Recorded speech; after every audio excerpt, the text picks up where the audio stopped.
সেই ক্ষেত্রে একটি রাজনৈতিক ছাত্র সংগঠন তারা যদি কোটা সংস্কার আন্দোলন করতে পারে, এই শিক্ষার্থীরা কেন তারা কোটা সংস্কার আন্দোলন করতে পারবে না? আমি কোশ্চিন রাখছি আপনাদের উদ্দেশ্যে।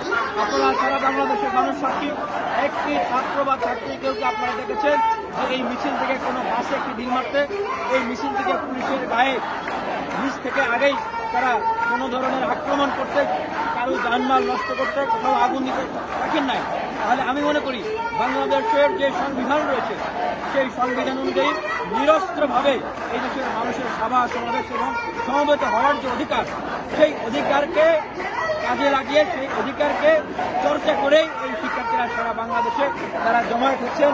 শিক্ষার্থীরা নিরস্ত্রভাবে শান্তিপূর্ণভাবে তারা সারা বাংলাদেশের প্রত্যেকটি বিশ্ববিদ্যালয়, কলেজ, প্রত্যেকটি জেলা, প্রত্যেকটি বিভাগে যদি সমবেত হন, সেক্ষেত্রে আমি মনে করি আইন শৃঙ্খলা বাহিনী শুধুমাত্র কারো এই ক্ষেত্রে তাদেরকে বাধা দেওয়ার কোনো রকমের কোনো অধিকার নেই।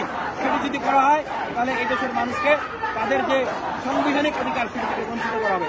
আমি আরেকটা জিনিস স্মরণ করে দিতে চাই, আমরা দেখেছি যে সড়ক পরিবহন ও সেতুমন্ত্রী এবং আমাদের অন্যান্য মন্ত্রীরা মহোদয়রা তারাও বলেছেন, কি বলেছেন?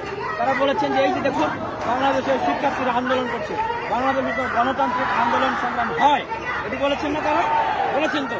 তাহলে এখন কেন শিক্ষার্থীদের উপর আক্রমণ করা হচ্ছে, হামলা করা হচ্ছে? মানে এটি ছিল সরকারের একটি লোক দেখানো একটি বিষয়, যে তারা লোক দেখানোর জন্য শিক্ষার্থীদের উপর হামলা মামলা করবে না।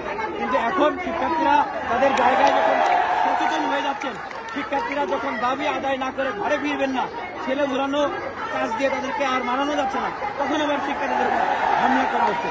আমরা শুধু বাংলাদেশ না, আমরা সারা বিশ্বে গণতন্ত্রকামী সকল বন্ধুদের উদ্দেশ্যে বলবো, সকল রাষ্ট্রের উদ্দেশ্যে বলবো, সকল অধিকার কর্মীদের উদ্দেশ্যে বলবো যে আপনারা বাংলাদেশের শিক্ষার্থীরা যে যৌক্তিক এবং ন্যায্য অধিকার নিয়ে আন্দোলন করছে, আপনারা সেটির উপর খেয়াল রাখুন, নজর রাখুন।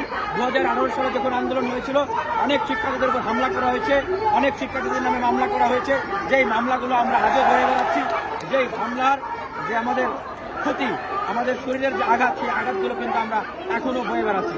আরেকটি কথা স্পষ্ট করে বলতে চাই,